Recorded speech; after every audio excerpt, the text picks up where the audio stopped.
Nicole, do you wanna? Hi. Hello, everyone. Are we good? Yes. Awesome. Hello, everyone. I see some new faces. I see some familiar faces. My name is Sarah Danziger. I'm the education coordinator here at CPW. We are very excited. Every Thursday, we like to host these things called Meet the Artist from 5:30 to 7:30 each week. We have different talks from artists or sometimes curators, sometimes publishers, sometimes artists and collectors, like we have tonight with Näkki and Oliver. I'm going to read from Näkki's bio. Give you a little background. Oh, the show we're in right now is actually from their collection. So if you haven't already taken a look around, be a good time between their sets. We're going to introduce Näkki, then Oliver, and then we'll do a Q&A with both of them. Näkki Goranin is a Vermont photographer and writer. Since receiving her master's degree in photography and folklore, she has pursued her interest in documentary and photo history. As a Vermont artist in residence, Goranin received an NEA grant, numerous fellowships, and participation in shows in major American and European museums. Featured in the Smithsonian Magazine, People Magazine, GEO, the New York Times, as well as PBS and the BBC. Näkki is the author of An American Photo Booth, which we have back here for sale. Most recently, her work has been shown on the RTTV channel in France and Germany, and a documentary on Gordon Lightfoot on CBC Canada. Can we all give a warm welcome to Näkki?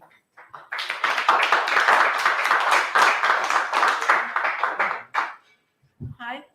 Just right. Okay, I'm a little shorter. Some of you may be aware, others not. It's about the 200th anniversary of photography, very close to it. And it's also the 100-year anniversary of photo booths. Photo booths came out to the public in 1926, so we're almost there. But in 1923, the prototype had already been built. So what we're looking at the images that I have here have a lot of historical importance. Most of the photos that you're going to be looking at were taken in the 30s, 40s, and 50s. And even though we're in the digital age now, most people still love to get the authentic photo booths that were made chemically. In every older photo booth, there's a whole chemistry tank. And photos go through a rotary, a round way of having each image developed. Digital photography is more efficient and easier, but it doesn't have the soul of chemistry. It doesn't have the power of being in the booth. What I'm going to do is show you a few photographs of the older photo booths. Most of you are probably familiar, looking at most people, you remember the old photo booths where you put a quarter in and you would get a strip of 4. Those booths were invented in 1950 by a company called Autophoto. Prior to that, it was a whole different sensibility. And I have some rare photos, some very early photo booths I'd like to share with you, if I can operate this. That's not mine. Okay, technical help, sorry. You want to click to the right. To the right? Right arrow. Okay. This is a very rare photo of an early photo booth, all hand painted. I don't know if any of these have survived. I've never seen one. I went berserk when I found this photograph, and it was postmarked 1937. But the sensibility of it is what you call an early photomaton, which would have been an early photo booth. As you can see from the length of the photo booth, this is a booth that would have had a person in there actually developing the photos. Not all photo booths were made mechanically. Some of them actually had a little person who was in there developing the chemicals.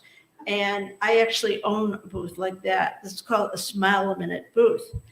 And you think about these people in the summer taking all the heat, the whiff of the chemicals, and these booths. And there would be in these booths a little people that the operator who was in the booth would like sort of look at the people while people would not be aware that somebody was in there, and they would be getting their photos taken. And then they were very quickly developed. There was no negative. This was a photo positive paper. So each photo strip was one of a kind, or they could be cut up. But this is a remarkable piece of early photography. And you see the price, 3 photos, 10 cents. Amazing. Okay. Now this I was very excited to find this. This is an envelope that was given when people would go and get their photos, and usually the strip. Originally, photo booth strips were 8 photos in a strip, and then they were reduced to 4.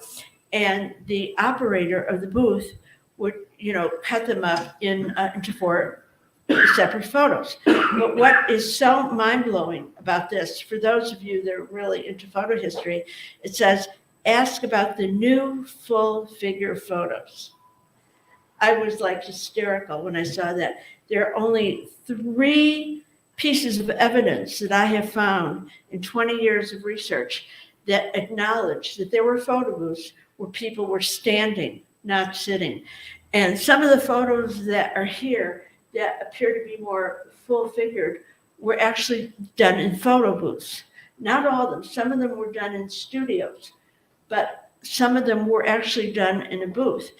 And for some reason, nobody wrote about it. So to find something like this, just unbelievable. And I have a Smile a Minute photo booth, which is huge, all made out of wood.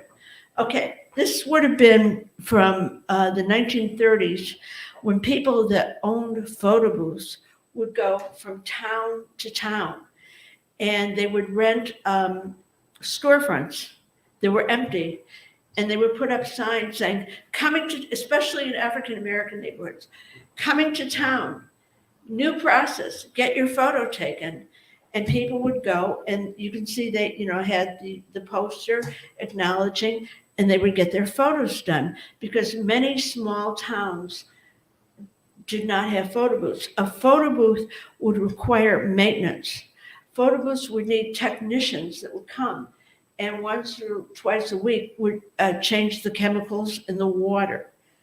And so a lot of towns didn't have a support system, where they had somebody that could do that. So this is, again, a very rare picture of a traveling photo booth.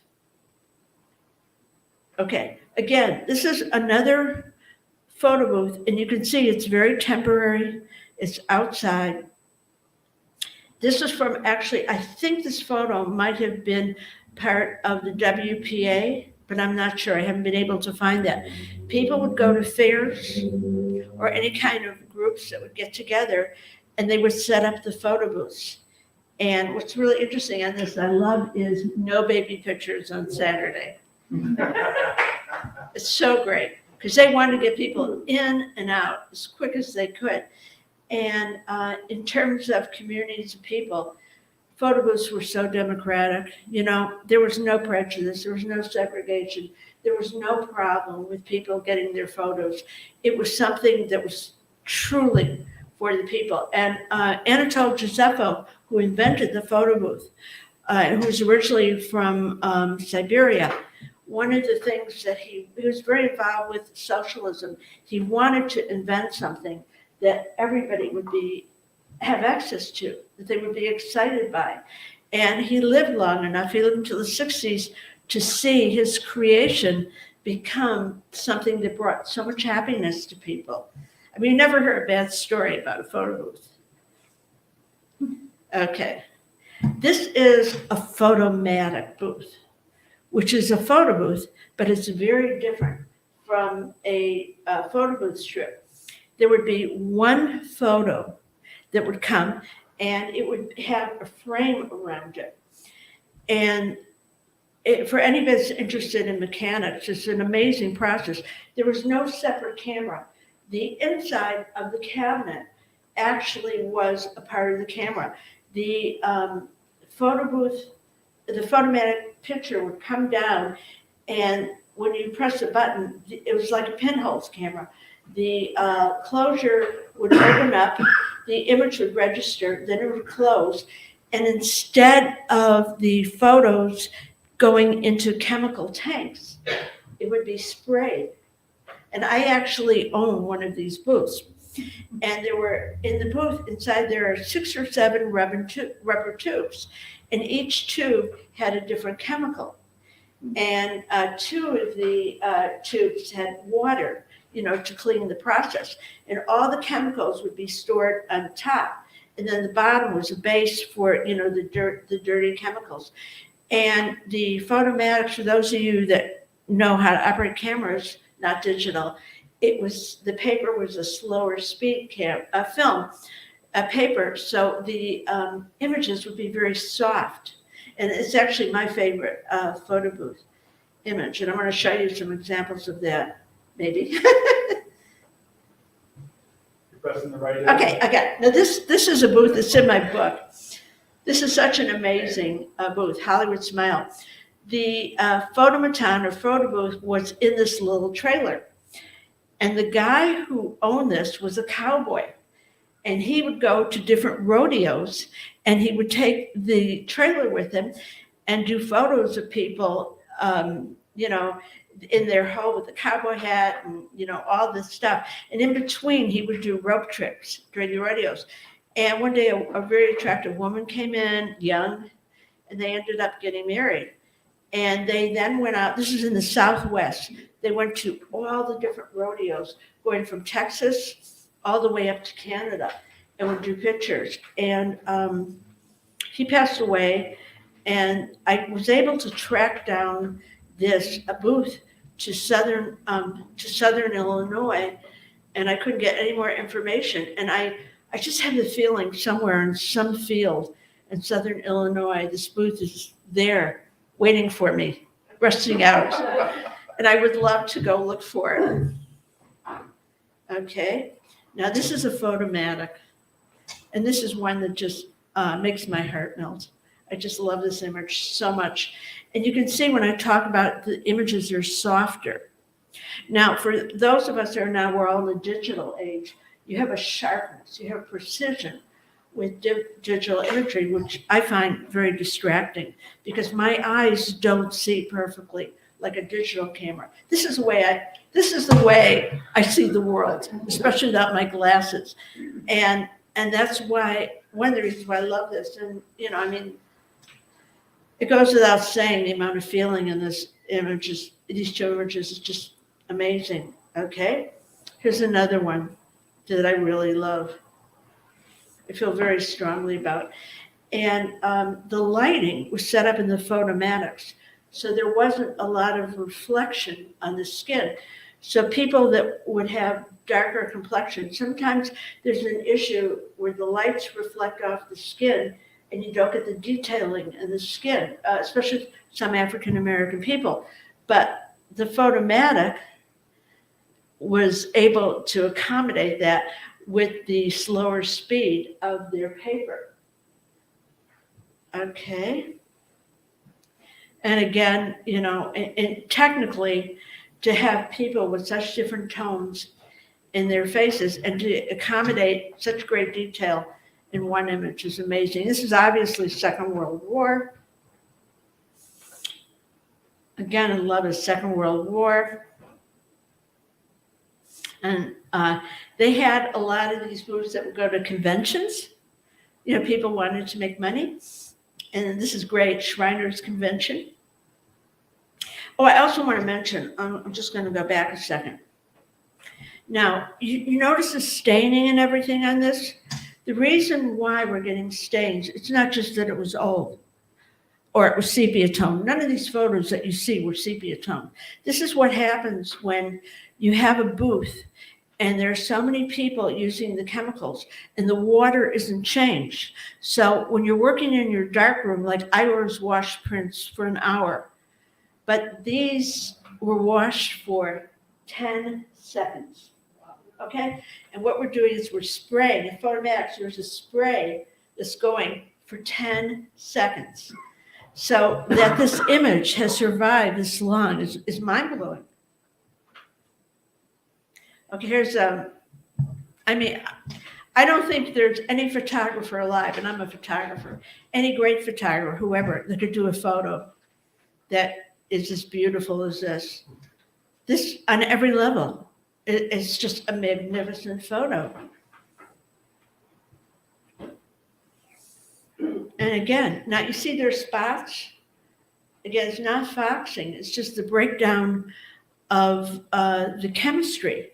This is what you call fix, and that's what the spots are. And it's unfortunate, but it's, you know, instant photography, 10-second photography. And this is one I really love. I find that, you know, this is for me personally a very moving image. There's so much love, and there's no, you know, photographer there.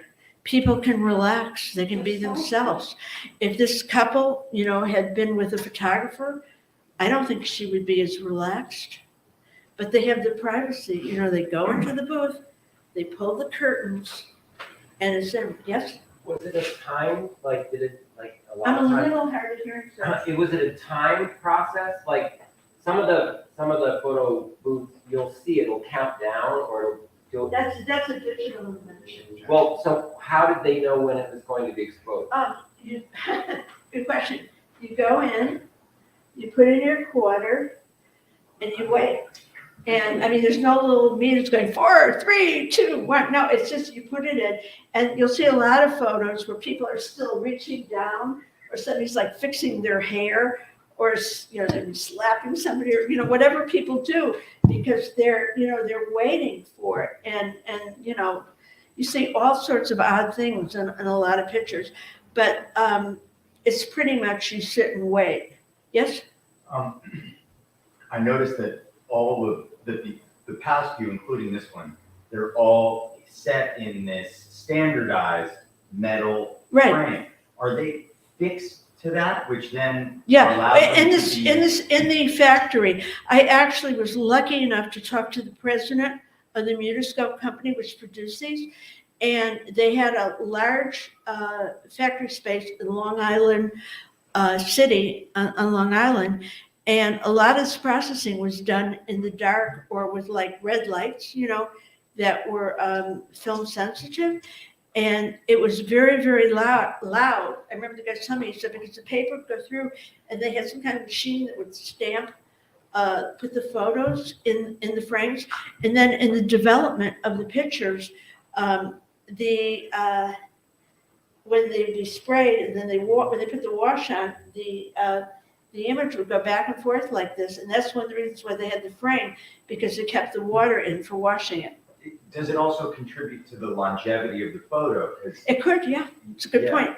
Good point. And I think the idea too was there was a little thing on the back, which I'll show you, to make it,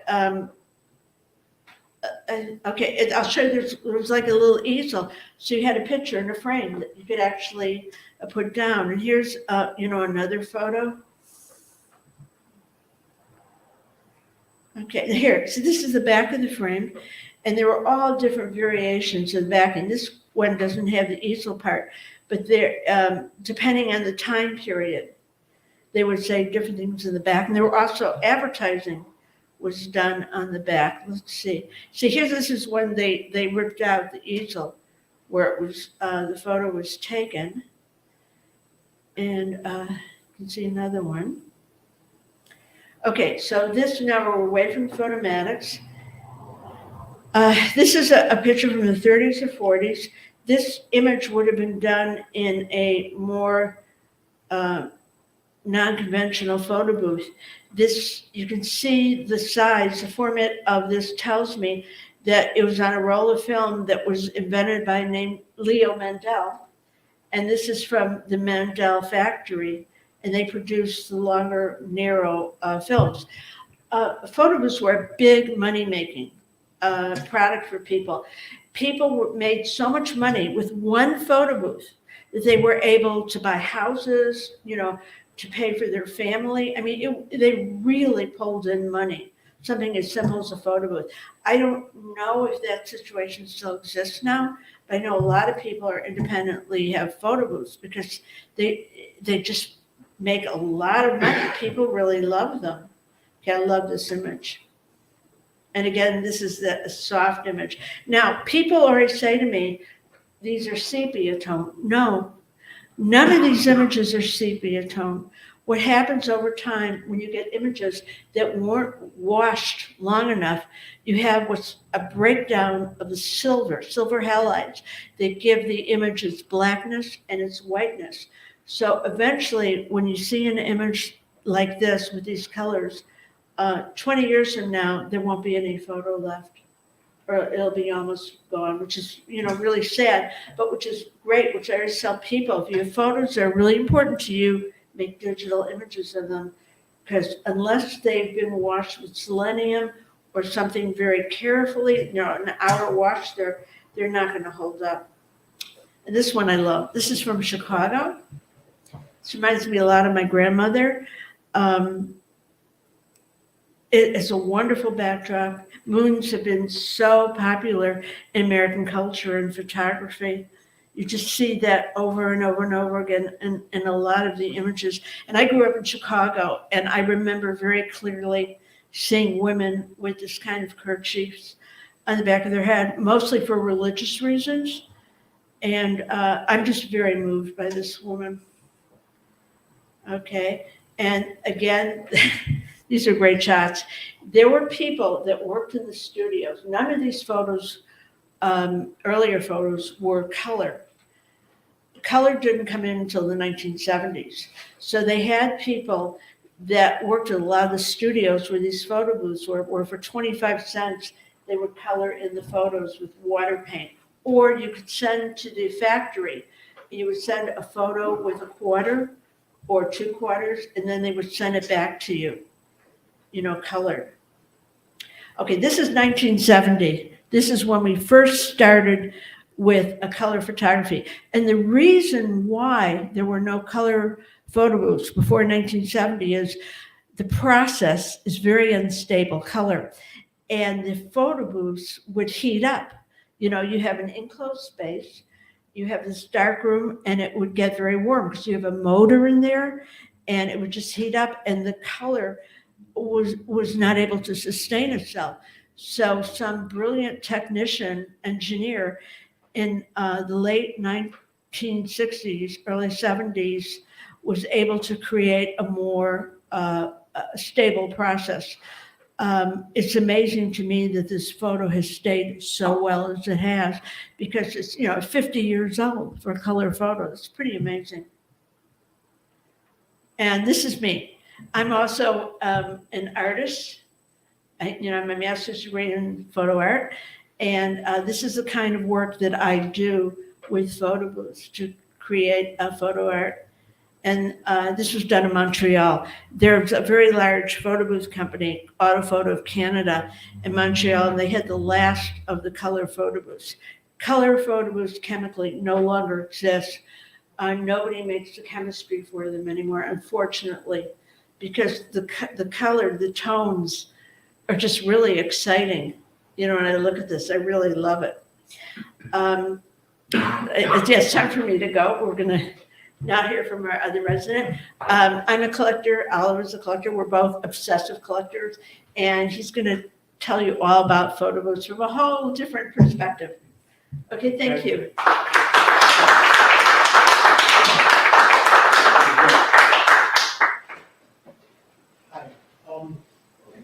Yeah, it's kind of great listening to Näkki, because we do share this obsessive interest in not just in vernacular photography, found photography, but a particular kind of vernacular photography, photo booths, and our arcade pictures.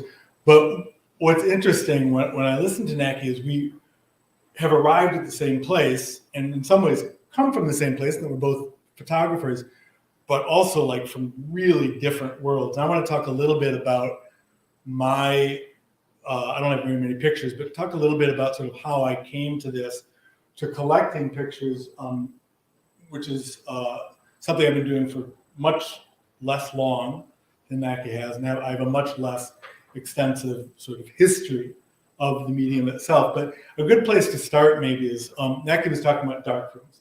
So I'm a photographer. I've been showing for many, many years. I hate dark rooms. I've never been in a dark room except to have to teach it. I love digital photography completely. And yet here we are arriving at the same spot. So I just want, these are 6 photographs of mine from the last, 1983, so I guess, what is that, 40 years ago? My God, that's 40 years ago. Sort of over the period from different series. But one thing that you'll notice in all of these pictures is that there's no people in them. So I went over 35 years without photographing people. I didn't really have any much interest in photographing people, and which is kind of interesting that I've ended up collecting kind of obsessively pictures of people. But as I look back sort of retroactively at my interest in photography, everything that interests me about photo booth and arcade photography is in these pictures. And what I won't go into, I'm not talking about my own work, so I won't go into detail how they're made, but most of them, some of them are made in Photoshop, some aren't made in Photoshop. But the one thing that is sort of constant through all of them is there's not like a moment of looking through a camera in a decisive moment of capturing a sort of decisive moment. A lot of these are made up of pictures that I have taken that have been seamlessly collaged together. But I have a real sort of interest in, I guess, historically, what would be sort of the tradition of pictorialism of photography that is not taken as much as it is made. And I sort of came up in the art world at a time in the early 80s when there was postmodern ideas about photography. A lot of people were questioning the veracity and the truthfulness of photographs. And so for me, and I've mellowed on this a lot, but a lot of the sort of foundations when I made my work were in this idea of rejecting the traditions of photography, of cameras could capture the essence and the soul of a person, that the decisive moment is when the art was made. I was really more interested in the kind of painterly qualities of photography, which is another thing that I think this has in common with photo booths, is this idea of combining painting and photography. You'll notice with a lot of these pictures, they're either painted on or they're shot behind these, magnificent, in front of these magnificent backdrops, which were painted. So there's a kind of synthesis of painting and photography and creating a kind of illusion in these pictures, which is kind of a postmodern sort of aesthetic, this idea of creating fictions out of this supposedly very real thing. There's also, I think, in a lot of this work, a real populist and sort of democratic tendency. And I was really interested in making images that were sort of very appealing, that would be sort of accessible to anyone.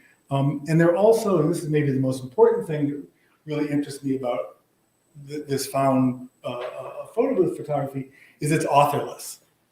They go into the photo booth and there's nobody there taking the picture. The subject is the artist in many ways, right? And I think that I use a lot of found photography in this work, and I like the idea of, even though I am the author of these pieces, they're made from fragments of found images and other people's work, and that there isn't sort of a, that decisive moment of photography is very often about calling attention to the photographer's ability to capture it. Whereas here, these are sort of made over time, either on a computer or not. Yeah. Can you tell us what we're looking at? Sorry. Well, Like that's on the upper right. so. This is part of like Also- a waterfall and Right. a movie theater, outdoor. So these aren't great, they're sort of blown out up here and it's hard to see, but all of these are made from fragments of pictures I've taken or found. And Got that. And they're either, so literally what you're looking at here is, this is a photograph I took of a huge billboard at Universal Studios that they would shoot movies in front of. So it's a huge painting of a billboard. Yeah. This is a Thomas Cole painting, a fragment of it from a few miles away from here, Catterskill Falls. And this is a photograph I took in Hawaii. And the skies, I don't know. So they've been, in this case, digitally put together. This is a series, we're looking at 6 that are part of No. the series. You're looking at 6 that span 30 years. So this is from the 80s, this is the early 80s, it's not digital. These are photographs. I just put these up here to give you a sense of I'm not talking about my work necessarily, just to sort of get an idea where I'm coming from.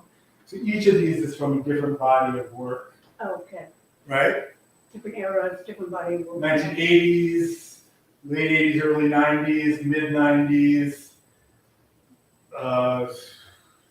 and up. And this is like an interior that doesn't exist in a real place. Yeah, they're all And what size are they? a lot of, who has that?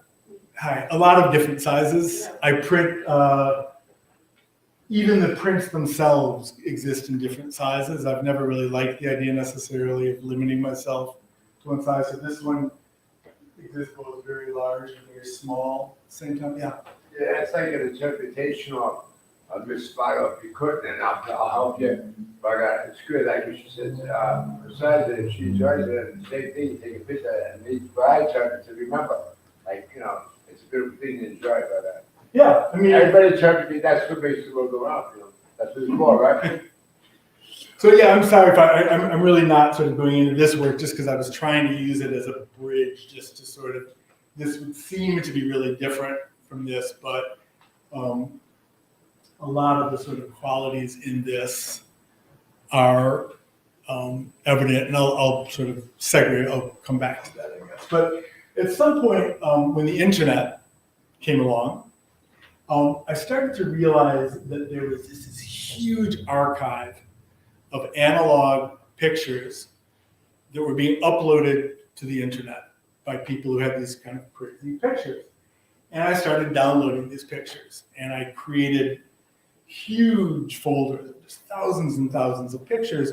And like a lot of artists at that time, I started playing with like typologies, like locating, like I noticed that I have literally 1,000 pictures of divers and people jumping, right? And these I actually physically collect the prints of, but a lot of these I would just go online. I didn't own the prints.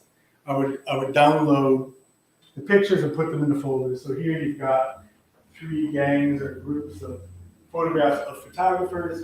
Here you've got photographs of divers and jumpers. And I've got about 100 different folders on my computer that have these different groups. And I don't know if any of you know Peter Cohen, the collector. He collects vernacular photographs. He's really generous, great guy. Anyway, I went to his loft a while back, and he's got just box after box after box. I mean, he literally has just tens of thousands of photographs.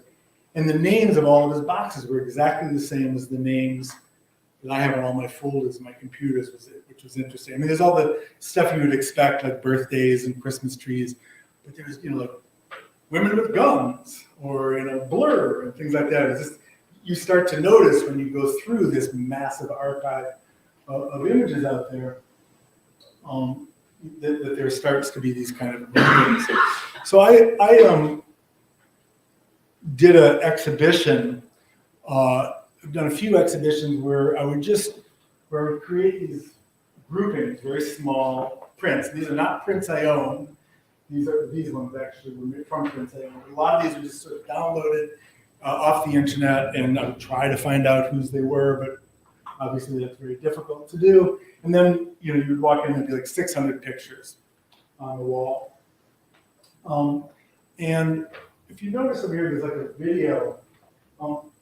I was really interested in the way these images worked within a social media context, and the way, there was this like archive of images that people, could talk about and did talk about. So I would upload, like this is a series of thousands and thousands of pictures of people standing by televisions.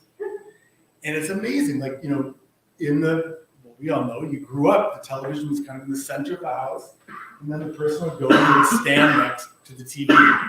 And when you start to see just hundreds and hundreds and hundreds of these, you start to get a sense of like, oh, this is like a kind of almost like a ritual or something. So I would sometimes post, hundreds of these back when I'm on Facebook anymore, but I was at the time. So I would post a picture and then people would, long threads of people commenting on it. And I was really sort of enjoyed the social aspect of that. And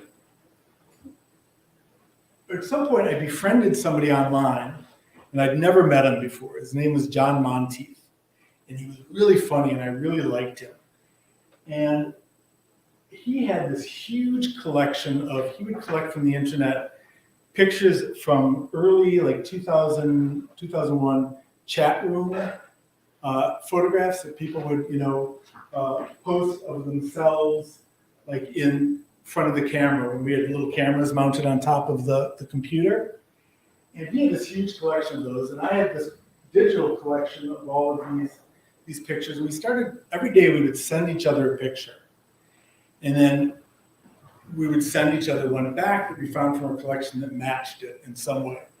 And we have thousands of these. It was just amazing to me. We never had probably, this is from, I don't know when, the 20s or something, or 30s. And this is a picture from 2001 of somebody. And they're basically, sort of doing whatever a woman would have done in her living room in 2001. And that's like a picture of a woman with her gun. And it was just, again, it was like for me, the social, the way these kind of generated conversation, in this case, a friendship between us. So we did a book of these images. But, I'm talking about sort of a lot of these being downloaded off the internet and worked with that way. At some point, I started collecting pictures, in particular, these kind of pictures, where I really became interested in this idea of the painted backdrop. I love the line that goes through here, which to me is just, they don't try to hide the artifice, they almost celebrate the artifice of it, which I really love. There's something so sort of sweet and beautiful about, about the setup of it. And as I said, it kind of jives with my general interest in fabricated, staged, artificial photography, as opposed to street photography and things which I love, but just weren't my interest.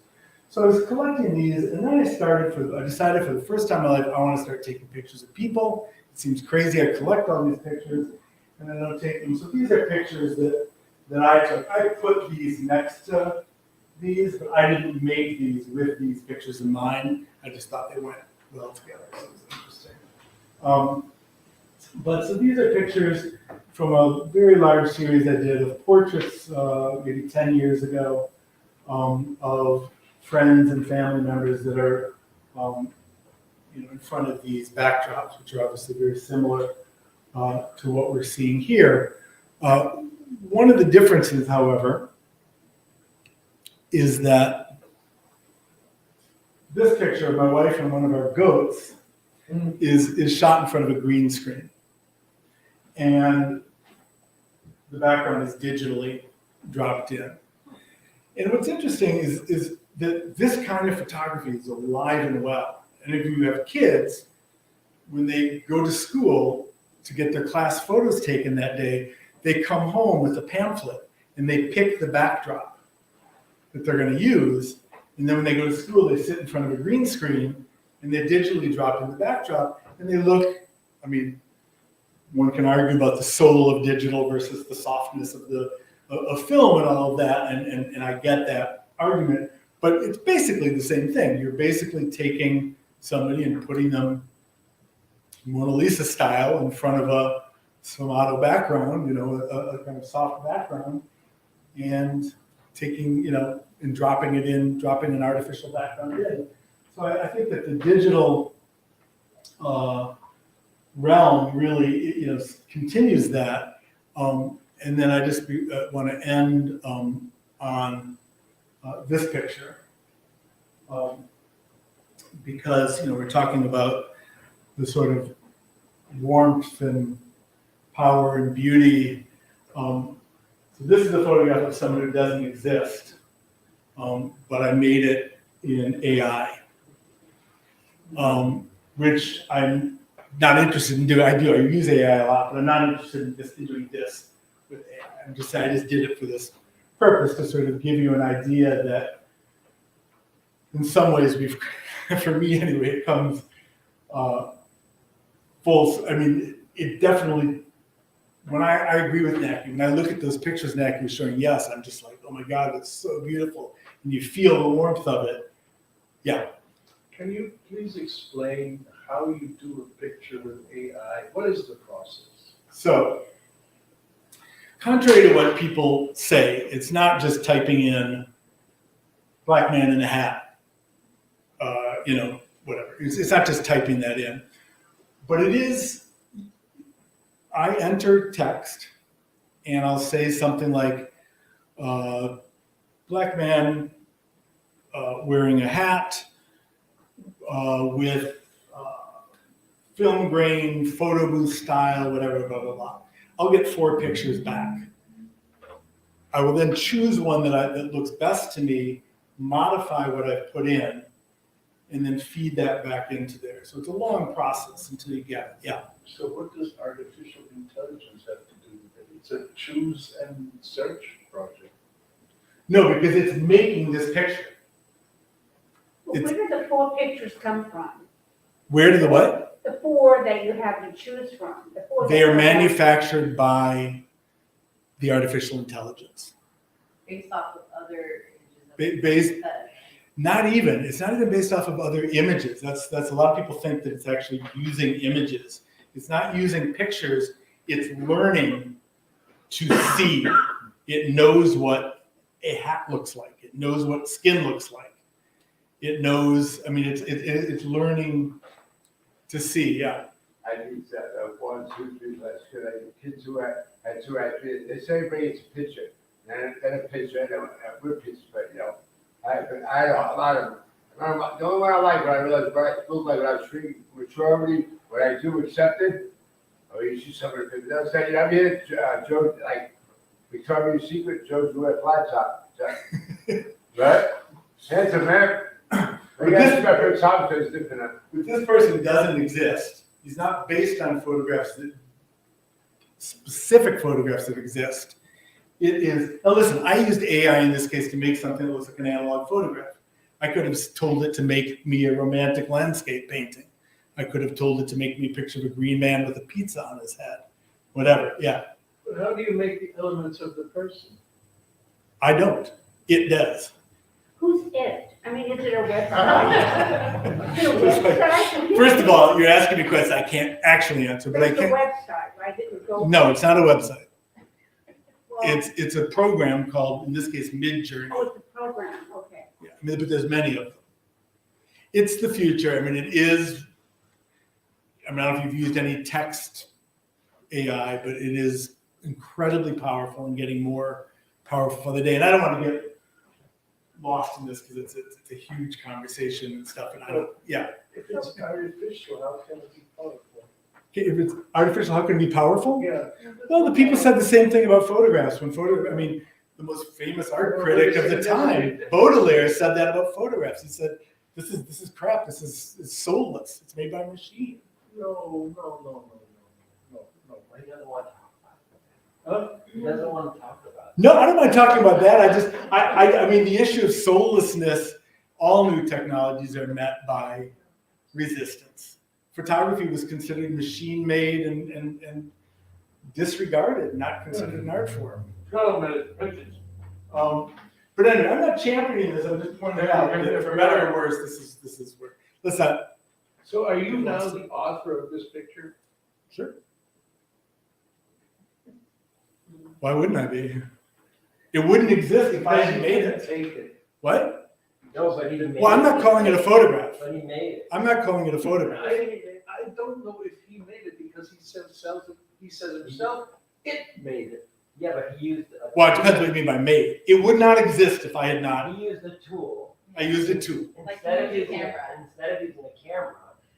He Yeah, used- well, so he it's used a okay. computer. It's Yeah. what? He used a computer that learned photographs. It's a totally different. And I just happen to choose photograph here. Listen, I have a lot of students who are 20 years old. They love the stuff. It's here. It doesn't matter what we think. Technology doesn't care what we think. Huh? What? I just want to interject that in fact, right now, there are a lot of copyright and issues that are swirling around what is create, this is raising these questions. Of course. But there was around music too. Yeah, no, I'm just. People raise copyright issues while they figure out how to monetize it. Was the music created by a man, not gender specific, or by a machine? What music? The one you just cited. Oh, most music right now is made by machines. Most music right now is made by machines. Most popular music is made by machines. Electric guitars, I mean, are machines, if you want to think about it that way. People unplugged Dylan. They thought, oh, this is horrible. You're ruining the world with your electric music. That's a very good Listen, I play devil's advocate somewhat, but it doesn't matter what we think. It's here. Doesn't matter what we think. Let's get back to Yes, I don't mind that it's here, but I do mind the words that try to explain it. well, okay. So I always tell people if the word photography bothers you, don't call it a photograph. I don't call them photographs. Camera takes pictures. It's just a work of art. It's a visual work of art that we look at, and we look at it and we go, it's beautiful. Camera is beautiful. However, can I ask you, the photograph that you had of a man with a backdrop, an older man with a long Yeah. beard and the painterly backdrop? Yeah. Was that a photograph you made? Was there a man sitting in front of a backdrop? That was my brother, yes. Of your father? Brother. Brother, Brother. really? He's very handsome. And that's really an extraordinary photograph. Thank you. Because the man is so incongruous with the background. Yeah. The reality of that man is very striking. Well, I It's think, very poignant, actually. I think a lot of that idea of incongruity is a lot of these photo booth pictures too. You'll see, these like beautiful like 19th century romantic landscape backgrounds and stuff with people holding guns or something. There's a weird disconnect there. I think that often that's kind of I nice. think it captures something about your brother that maybe you didn't. No, to be honest, that picture was the first one I took. I was making a conscious effort to discard a lot of the cynicism that I've always had in my work and to try to make something very real about somebody who was a very important, sort of, somewhat tragic figure in my life. So I think that I do think that's trying to do that. I'm glad that you saw that in that picture. Because I'm actually, I think my only It's a stirring picture. Thanks. Yeah. I want to ask you guys something. If you want to come up, you can answer questions. So this is a show called Black Photobooth. There's no black folks in the crowd here. Bruce, And all right. I think that's all that. And we haven't really talked about it yet, but I'm kind of would like to talk. I wonder if anybody has any questions about that. I mean, I think Brian talks a little bit in the yeah. Yeah, I have a few questions I'll ask in a minute Okay. about obscuring artifice. Okay. Which you brought up also, and the distinction that you made between making a photograph and taking a photograph. Yeah. But on the note of Black Photobooth, Mhm. why was there this democracy in who was allowed or who the patrons were in these photo booths, which I think you brought up in one of the pictures of the booths themselves. And you said, they come to town and everybody was welcome, and that seemed incongruent with America. I was wondering who brought that up. Photography, since the beginning of photography, has actually been pretty democratic. There are daguerreotypes of people in America of every race. Then you have tintypes, every race.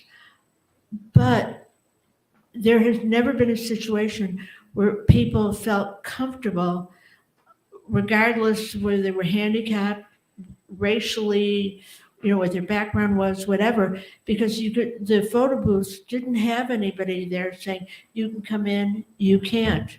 It was people would walk in, they would pull the curtain, and whatever they chose to have photographed, they could have in total privacy. Most photo booths were public places, train stations, bus stations, Woolworths, fairs, where there were people of every background had an opportunity, and they were pretty cheap. I'm sure there were photo studios in different places in this country that discriminated. I know American Indians experienced a lot of discrimination in a lot of places. But then you had Curtis, you had all these other extraordinary people that did portraits. But the Black photo booths, it's a part of American history. It's a part of who we are. It's a part of our culture. And neither of us collect just Black images. These images are part of a larger collection that we have of all different kinds of people. What's really interesting to me, I've been collecting since college, is the scarcity of images that you see of people of Asian Pacific Rim backgrounds. You don't see many photos of people from the Pacific Rim. And I've discussed this with people that are Asian, and it's really interesting. The families don't give up their photos. They love the photos, their ancestors, their family, and they're kept and they're treasured. Whereas every photo that you're looking here at one time belonged to someone, at one time was treasured, at one time was part of the family. And yet, for some reason, they ended up in a flea market.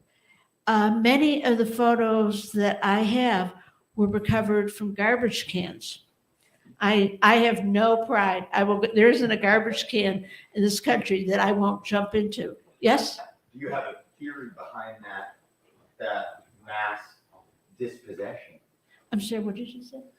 He's asking if there's a theory behind the mass dispossession of why people throw away their photographs. Oh, yeah. Oh. I have two theories. Right. I think that you don't recognize the important. I've done it myself. I just inherited a bunch of photographs from my father, and it's just too many of them. And I don't know half of these people. And I just, I don't value them. What? What's wrong with you? Well, I have to say, my father was born in 1909, and I have about 5 photographs of him prior to 1940, right? I have 5 photographs of the first 5 minutes of my child's life. I have 500 photographs of every year of my childhood. I have so many photographs now, right? Yeah. So, it does sort of seem strange, I guess, that with there being so few of them, people throw them away, but I don't know. I get that voyeurism as well, of like collecting all the diapers, but not perhaps. You say voyeurism? I did. Okay, define that a little more as for collectors. You think we're being voyeuristic? I'm celebrating. Yeah, I think voyeurism. Well, Yes. speaking of voyeuristic. Yeah. So in the, I have thousands of photo booths, but I've never come across one photo booth of a topless person. You get lots of kissing, but never topless. And it's the first That's selfie. interesting. Do you have? Oh, I have a photo booth picture, which I didn't chose not to put in my book, of two people in Chicago at a club at 1 o'clock in the morning, having sex in a photo booth. And for a whole bunch of reasons I chose, but in my book, there's a friend of mine who she has her top off and she's, Yeah, but that's more recent. what? That's more recent. Yes. I have one in there in the 50s of a black lady stripping where she's, I don't know if you remember, there are 2 or 3 strips where she's taking off the top. And I think I had the conversation in the Second World War, the American government used to have meetings for girlfriends and wives of people who were in the service. And this is a fact, they used to ask the women to send naughty photos of themselves to their boyfriends or their husbands to keep that love for America going, to keep them excited about, coming back. And I had bought a jacket for a friend of mine, a bomber jacket, Second World War, an estate sale. And I was so excited because I was going to give it to this really good friend. And I was going through it, and there was like a zippered compartment in the pocket. And I pulled the zipper open, and there was a photo of a lady, very pretty lady, with just her underpants on, nothing else. And you could see the picture was very well worn. I mean, this had been a picture that had been looked at a lot. And when I gave it to this guy, I kept the picture in there because they should stay together till as long as they exist. But it's very touching because, the meaning of images. I think people that did do stripping in photo booths were not doing it for anything but the pure joy. And there was actually an article that was written that I found about how Woolworths, they had to start taking the curtains off a lot of the photo booths because people were being very naughty in the photo booths. But I really think that intimacy, we've all had that feeling of being in a photo booth and you pull that curtain and there is a kind of, you're going to create something. It's removing the photographer from the equation, I think, really does change things. And I think, over time, and Näkki probably knows this better than I do, I just noticed it looking at a lot of pictures, over time you get a lot more playfulness, as time goes on. But in the early, I think there was still this feeling of like, this is our opportunity to create a formal portrait. And that's the sort of the democratic thing about it, is obviously before photography, only wealthy people could have portraits done of themselves. And I think that, that is one of the appeals of photographs of Black people in photo booths, is they do speak to that kind of accessibility and the dignity of being photographed and stuff. But I also, there's something troubling for me, which I just want to mention as somebody who collects these things. I came to collecting later than Näkki, when I think that the death of analog photography, or the closure of it as the dominant form, really amped up the fetishizing and the collecting of it, and there's a recognition of it being a closed set now. And so I think the prices, and then eBay, everything meets its price on eBay. In the days of going to flea markets, it's harder now because you put it on eBay.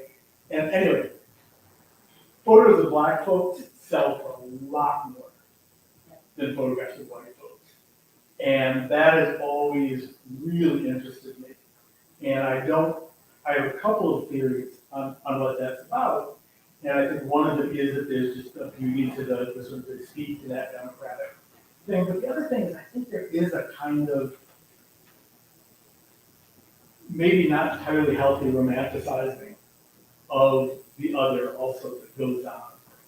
Now, I can't articulate it, and I certainly can't prove it, but there's something about it that rubs me kind of the wrong way too. I'm involved in it, I'm complicit in it, but it seems problematic. I also think there's a political issue going on because for a whole variety of reasons we're all very familiar with, African-American people have not had their voices heard. They haven't been seen. And we're now living in a time where people are catching up with equality, at least as far as the African American community goes. And the pictures are popular, especially among African Americans, but everybody wants to sort of make up for what had happened in the past. And when I used to buy African American photos, I would get like whole albums for $10. I was telling Brian, nobody would be bidding against me. I couldn't believe it. All these profoundly moving images. And maybe, Stacy, people pay more for photographs that you sell of African Americans? The good ones, but I have plenty of like just black snapshots Right. that, I've had for 20 years. So do you, I mean, certainly on eBay, one can see the. eBay, photo booths of black people, definitely more. Good albums, definitely more, especially as a teen. There was one on eBay last week, and I don't look on eBay that often, but it was a black family that were Jehovah's Witnesses. And I'm bidding, and I'm at 350 on the high bidder, and it sold for $2,300. Oh. What was it? A black Black family that were Jehovah's Witnesses. The whole album or one? It was a whole album. Oh. Yeah. Well, you didn't win. It was last week. You didn't I win. didn't win, no. But I have these black photo albums of a gay guy that I sold privately for $5,000. Well, that I understand, because there's a kind of inherent hidden Yeah. secret in this concept. Well, I was just gonna say, but mathematically, if a, population, marginalized population in particular, are, 15% of the whole, then it seems that there would be fewer of those photos, obviously, right? Because you're gonna have a large portion of the population that is not Black or Hispanic, and there would be more photos of those. On eBay, I'm not buying it, I would say 50% of the photo booth pictures on eBay are of black people, and they sell for a lot more. But isn't that because they're more valuable, let's just say? They're also coming from all over the world, Yeah, right? there's It's not like the demographic of the US, it's Right. like worldwide. Most of them, yes, and there's great Russian photographs, but they're not of black people. Yeah, we both collect Russian photos, so that's why. I think there's also definitely a factor that for a long time, a lot of period media and the depictions of the past were very whitewashed. And whenever they showed people of color, they were usually suffering a lot. So there's really something special about, seeing them in such blissful and goofy states. Yeah, There's definitely. another thing though that I've noticed is black photo albums are 90% of the time they are in terrible condition. And I'm like, why? What, like, I don't understand why so many are in terrible condition. But Stacy, you have to remember too that most photo albums have been destroyed. I mean, the ones that you're looking at are the ones that survive. The majority of photos that we see now, historical photos, are just a very tiny part of the photo history of this country. The Caucasian albums are generally in very good condition. But they're few and far between. I mean, it's at least been my experience. Yeah. And like people, to keep a photo album through generations requires like a continuous home and. And a non-diasporic population Yeah. is constantly suffering. I have to go to ones that gave away the best ones. It seems to me that whenever you see photographs of people, we're looking at something about the human condition, something about the socio-cultural, historical time. There's something more in the picture. I mean, you can look at these and they're very interesting to look at because of the tonality, because of the hairstyle, the shower bed. But I'm really a little surprised at how tame the pictures are, how we're not really looking at a little more of a little, maybe because it's only head and shoulders, and we're seeing hairstyle and clothing, but they're very dignified. Everything's very dignified, and looks maybe 20s, 30s, 40s era. So people are dressed up in a different way than you would expect. like you were talking about the nude, you had some, having sex. Why weren't those pictures part of the show? Well, most of the ones I have are not African American. We were Oh. focusing on the shows being African American. I see they weren't. And the photos that were chosen from my book, those particular ones were not chosen. I don't think that the fact there aren't any nudes or partially nudes is a reflection on anything. It's just by chance that they're not in the show. And you talk about looking at the photos. For me, when I look at these photos, I picked photos from my collection that have a strong emotional response. For me, photography and art is all about looking at things where I transcend, where I'm very moved, where I almost leave my body. I have a very personal reaction to all the photos in my collection. Like Stacy says, she has a lot of photos of African Americans that are not strong images and they don't sell, even though there's a huge popularity. It's it's just something everybody has. People respond to different things. It's fine art, in paintings and museums. There's some paintings that we look at and you just leave Earth. You're so moved. And same thing with photos. I also think when you're talking about that kind of goofiness or unrelaxing or something, we're very used to that now in the digital age when the picture is for you, you just take another one. And I think with Instamatics and with the sort of sensibility in the 60s, 70s, and 80s, there was if you look at these pictures of Näkki's that are more recent, they are playing around and having fun. But I think with some of these photographs in the 30s, they got dressed up and we went to the photo studio, the photo booth. It was a dignified moment to spend the money and take the picture. It's a technical question, but I think it also maybe informs the way that people carry themselves or the way they're emoting. What is the shutter speed? He wants to know sort of with these older pictures, Yeah. Was the shutter speed in the film fast enough that or did they have to hold Okay. still? In the photo booth, it's like a camera lens. Whoever the operator of the booth was, he could accommodate the f-stops. On the autophoto photos, which started in 1950, you had an f-stop range from f 2.4 to about f8, so you could manipulate it. The smaller the diaphragm, obviously, the sharper the image would be. But there were always accommodations made by individual people. And as sometimes the chemicals would expire, become older, they would open the diaphragm up a little more so that you get, more usage of the chemicals. With the photomatic paper, the exposure was a little bit longer because you had an ASA of the film that was slower than the ASA, which is the speed of the paper of the film on the photo booth. And there were different companies making photo paper, so you didn't always know truly what the ASA was going to be when you had different companies. I mean, there's so many different countries, and so many different companies that were producing photo paper. And in Europe, you had quite a few people. And until recently, a photo booth paper was made in Russia, in St. Petersburg. But right now, with the politics, they're not able to export the photo paper to America anymore. I think one of the important questions, he was asking about shutter speed, how fast the exposure was made, Yeah.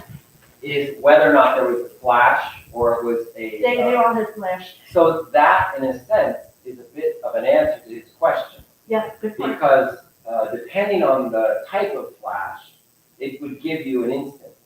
And if it was a strobe versus they had the flash bulb. Yeah, but these were not done with a strobe. They would be doing the flash bulb then. No, they were regular electric tungsten lights that would be turned on and turned off. But with the different booths, great question.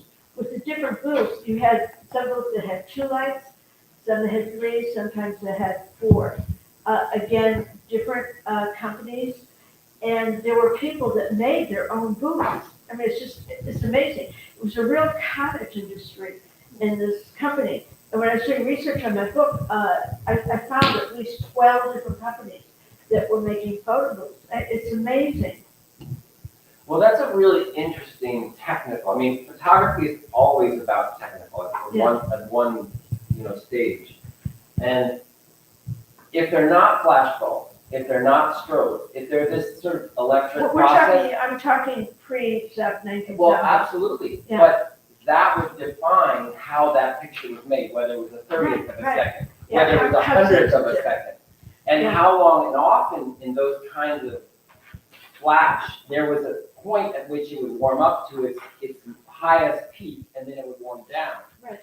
I should also point out that a lot of what you're looking at, particularly over here, aren't photo booths, and they're probably not standing photo booths. They're arcade photographs or studio photographs. And in that case, there was a photographer there, and some of them, I mean, the lighting, it's amazing. It's like they really got it down.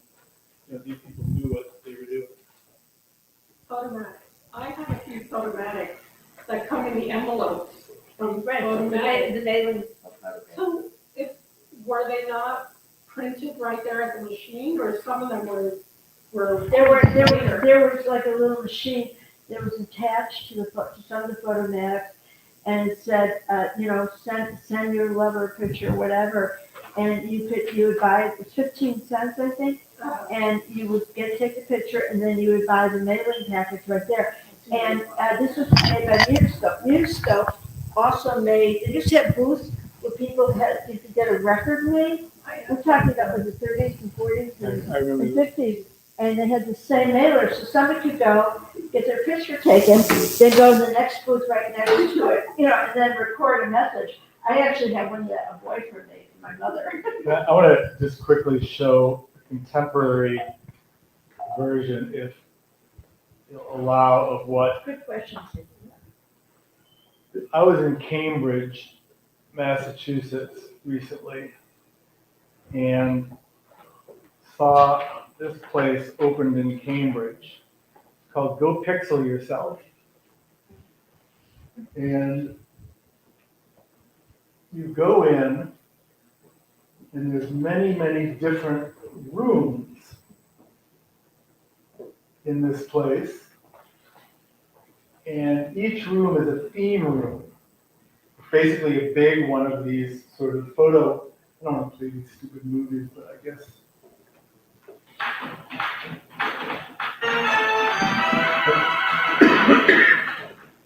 So you've got you could pose yourself in front of, like you're on an airplane. Or you could be on the red carpet. Oh, I have to make the trip. Right? But what's interesting is it's obviously completely digital. It's about a narcissistic selfie culture. It's about digital, et cetera, et cetera. But on some level, I think there's a straight line from this to this, where it's about an experience of going in and a backdrop. Yeah. I just wanted to do how many people in the room took a photograph of themselves in a photo booth? I'm just curious.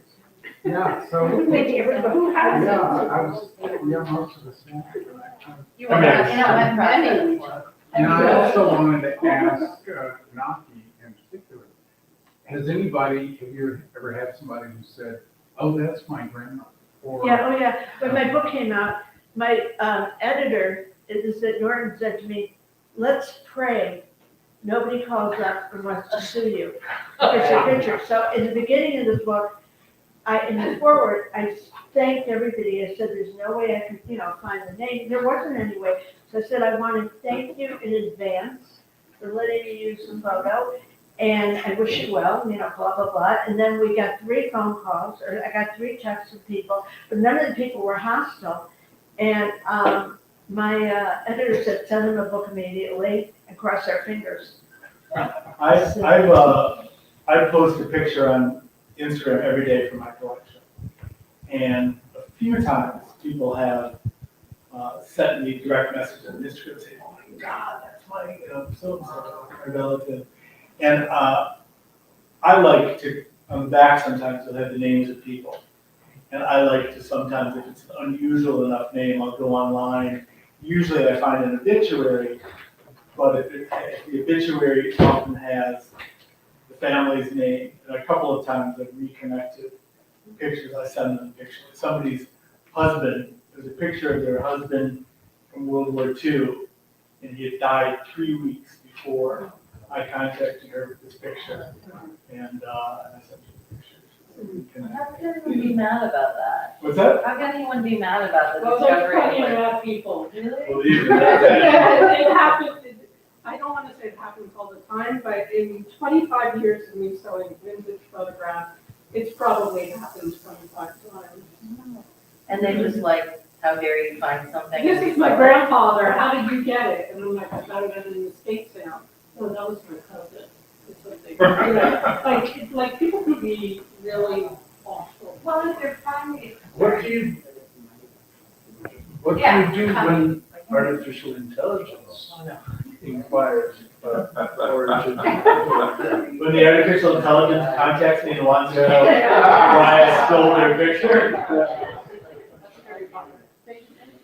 I will, I am not afraid of artificial intelligence. I feel very strongly that it is just us.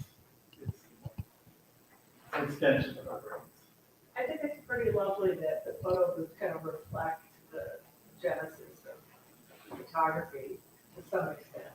And then also the idea of like the very formal portrait was at a time where no one had cameras, you know, very few people anyway. So that was a way to get a photo. But now then we get to the point in the 60s, 70s where we all had, you know, whatever kind of camera. Polaroids, Instagram, whatever. And so we didn't need to use the photo booth to get a formal photo or any photo. We could just get our own. But the photo booth, I just remember is going into the mall, you know, with my boyfriend, screwing around in there. Just not literally, just. Yeah. But, I remember your photo you know, getting photos to put up on the refrigerator, like it became something else, but it still was. Aesthetic was The outside. concept of it was so lovely in the fact that there was no photographer, it was private, you know, that remains simple.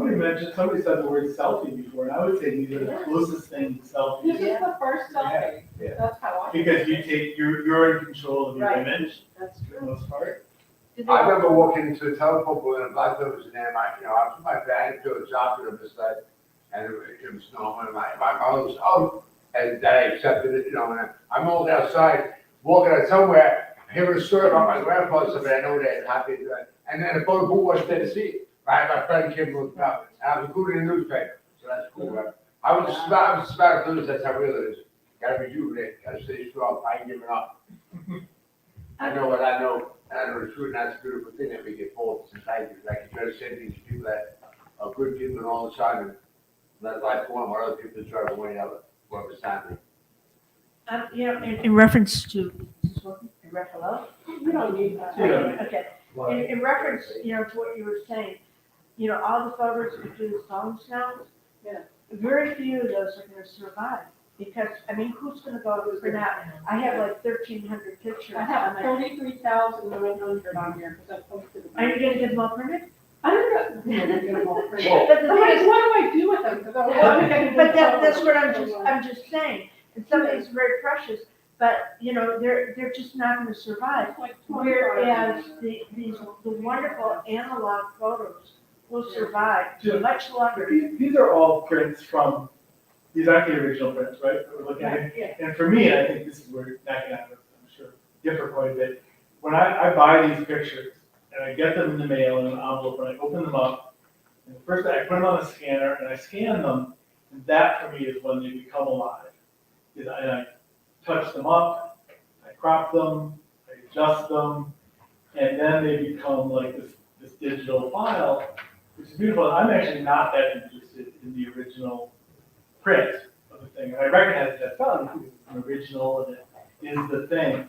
But I'm like, I think that these little, sometimes I see a little picture and I'll scan it and then I'll look at it on the screen and I'll fix it. It suddenly just comes alive.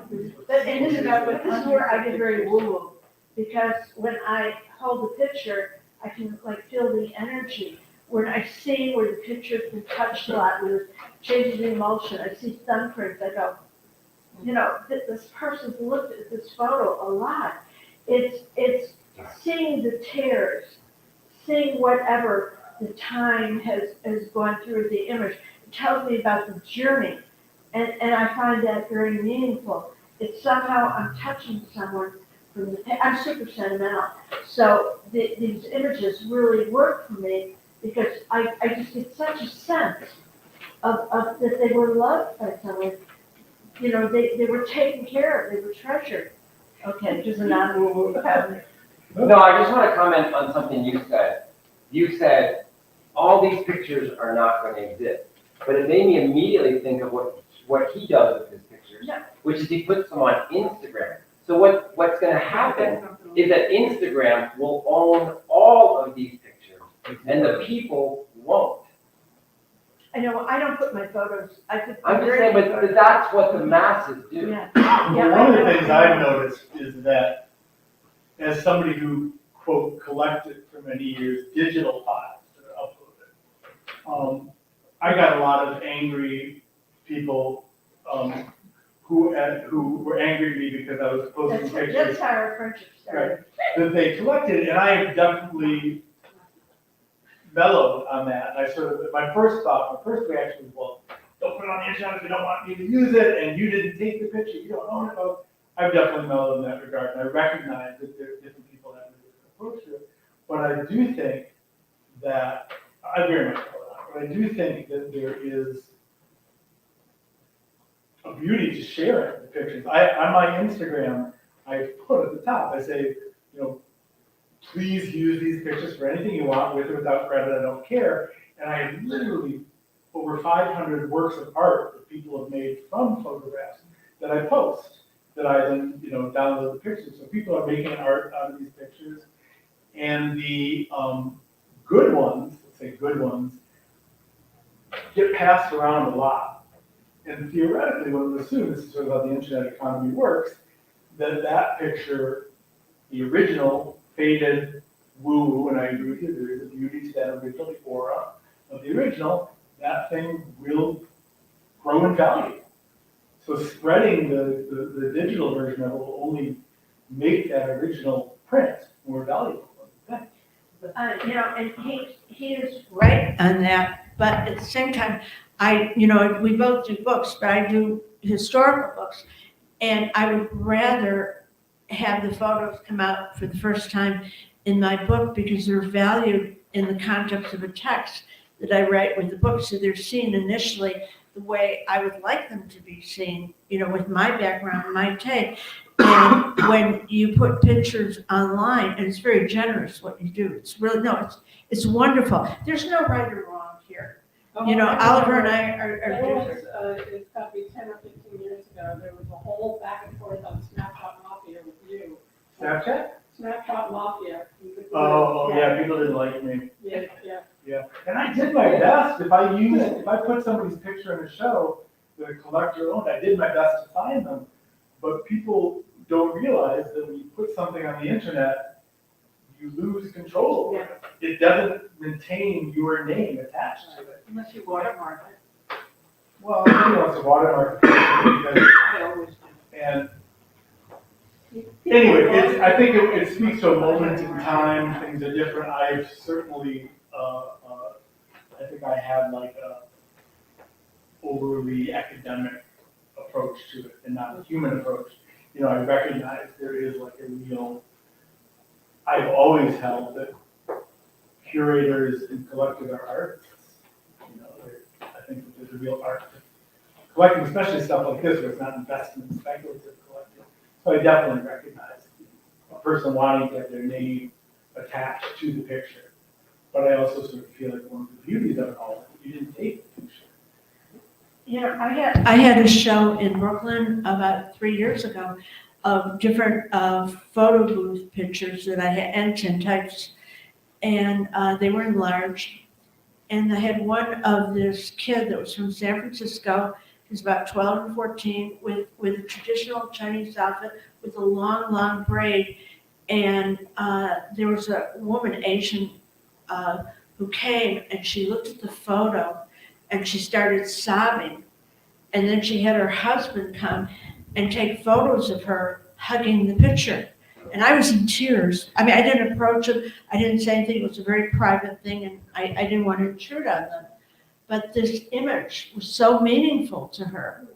I mean, she was sobbing and getting pictures of her with the photo. And I live for stuff like that. You know, this woman, it was so joyful for her. I was so deeply moved by it. And that's what photography is for, is touching people, getting reactions, getting people involved, getting people to really look. Because everything in our lives are in transition.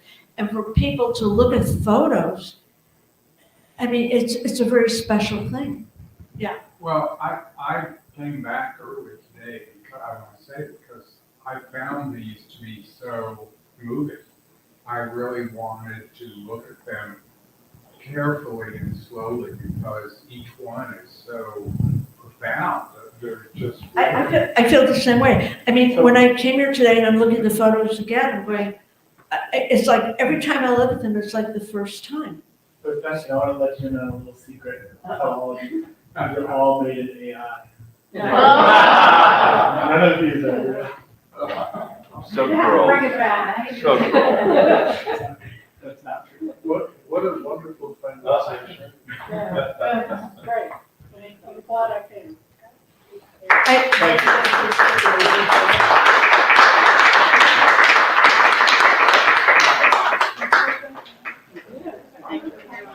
Time to make some closing announcements.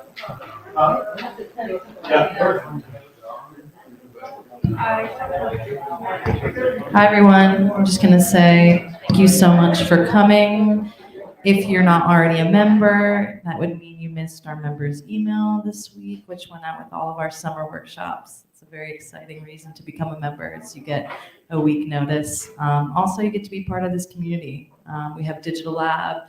We have a big new building on the horizon that will have lots of really fun things like bigger exhibitions and talks and photo booth. Näkki's original wet process automat will be in our building. and her payment is she gets a copy of every one. One goes to Näkki and one goes to you. How do you like that? Anyway, thanks for everyone for coming. Next week we have Jasmine Clark, who is the fellow at Bard right now. So that should be a really interesting conversation. And there's just more every week. So thank you for coming. And thank you to Oliver and Näkki so much.